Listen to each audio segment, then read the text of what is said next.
Bonjour les amis, j'espère que tu as passé une belle rentrée scolaire. Savais-tu que le 21 septembre, c'est la journée internationale de la paix? Mais qu'est-ce que ça veut dire la paix? J'ai trouvé un livre pour toi qui va peut-être t'aider à mieux comprendre. Alors le livre s'intitule Sam et Watson préfèrent la paix, écrit par l'autrice Ghislaine Dullier. Les illustrations sont de Bérangère de la Porte, des éditions Petit Glénat. Alors, Sam, c'est le petit garçon et Watson, c'est son chat.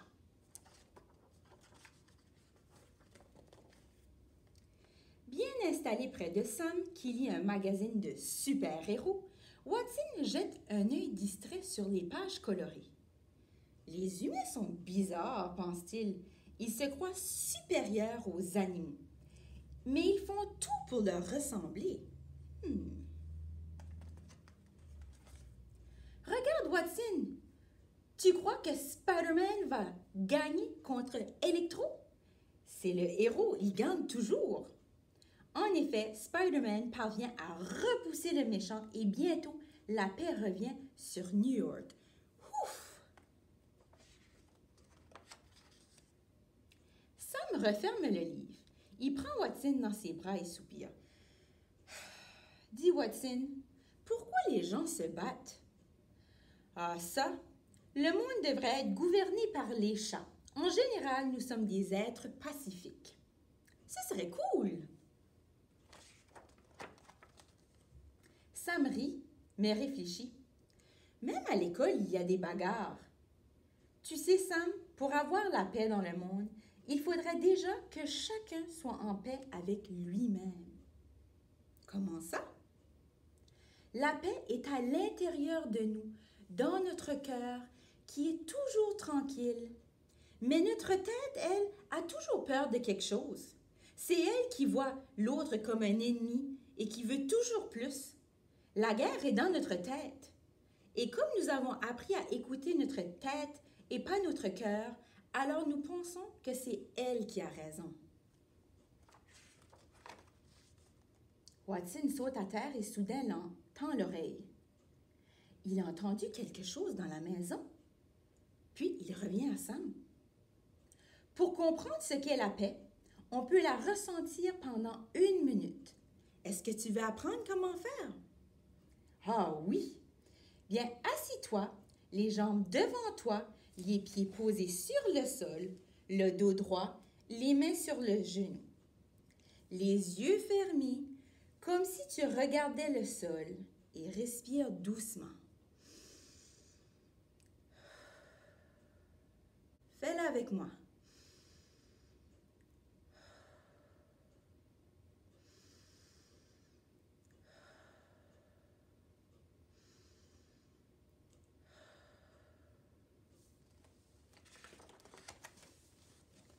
Imagine que ta pensée descend à l'intérieur de toi, au niveau de ton estomac. Ici, il y a une petite lumière dorée qui t'attend. Fais-la grandir comme une fleur qui s'ouvre, comme un soleil qui brille. Sa lumière te réchauffe à l'intérieur. Elle déborde même un peu à l'extérieur. C'est beau, c'est doux, c'est chaud. Ressens comme c'est agréable. Quand tu es là dans cette bulle si tranquille, rien ni personne ne peut te déranger. S'il y a du bruit ou si des pensées arrivent dans ta tête, laisse-les passer. Tu n'as rien à faire, rien à dire, rien à demander. Juste être là et te sentir bien. Être en paix, c'est juste ça, tout simplement. Watson laisse passer quelques minutes en silence. Respire, puis doucement ouvre tes yeux. Comment te sens-tu? C'était bien, comme un voyage.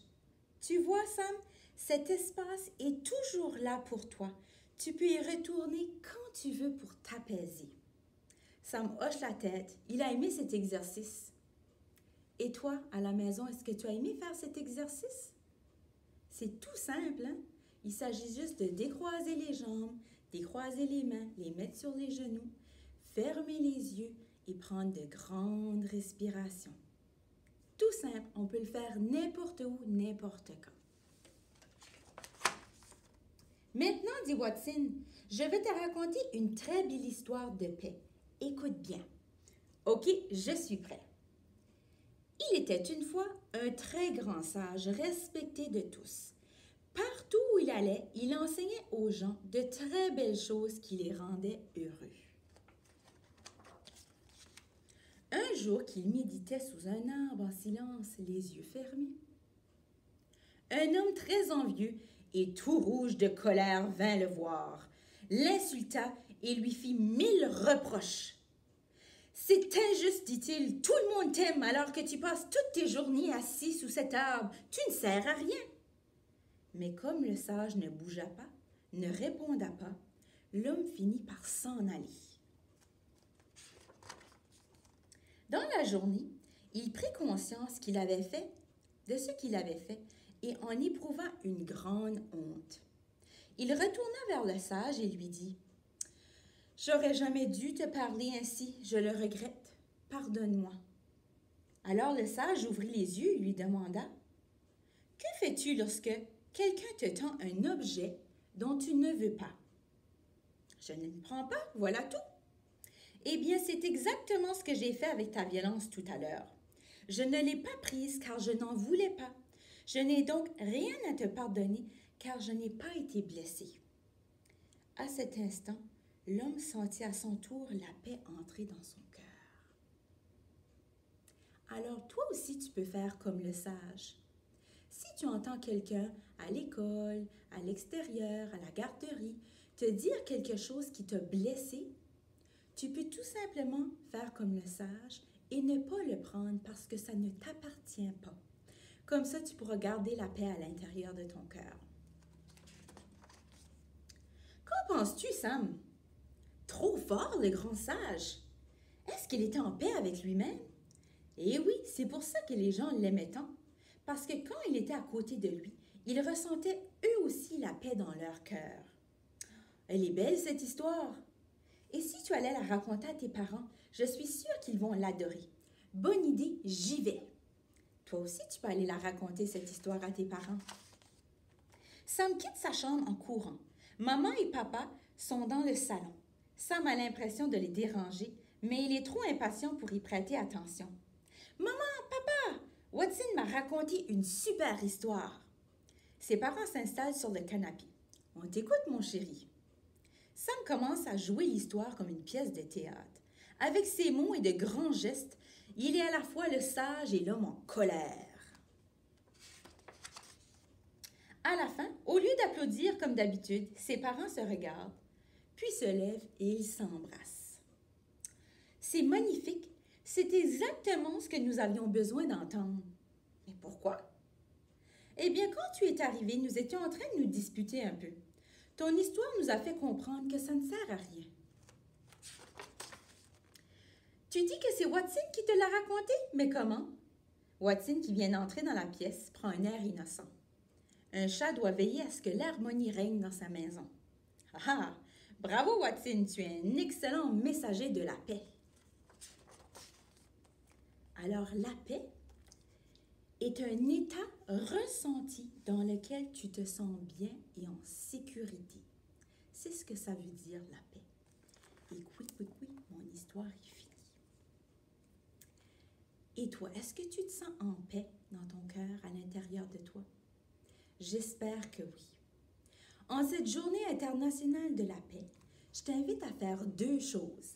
La première, c'est de découper un cœur blanc et le coller dans ta fenêtre, à l'école ou à la maison ou encore à la garderie, comme signe de la paix. Hein? Parce que c'est un cœur, on veut garder notre cœur en paix et la couleur blanche, c'est la couleur de la paix. Je t'invite aussi à peindre des roches cool avec des symboles de la paix et aller les cacher dans le voisinage. Les gens qui vont les trouver vont être heureux. Ça va peut-être leur apporter un peu de bonheur. C'est un beau geste de gentillesse. Sur ce, je te souhaite une belle journée. J'espère que tu seras en paix avec toi-même. À bientôt, les amis!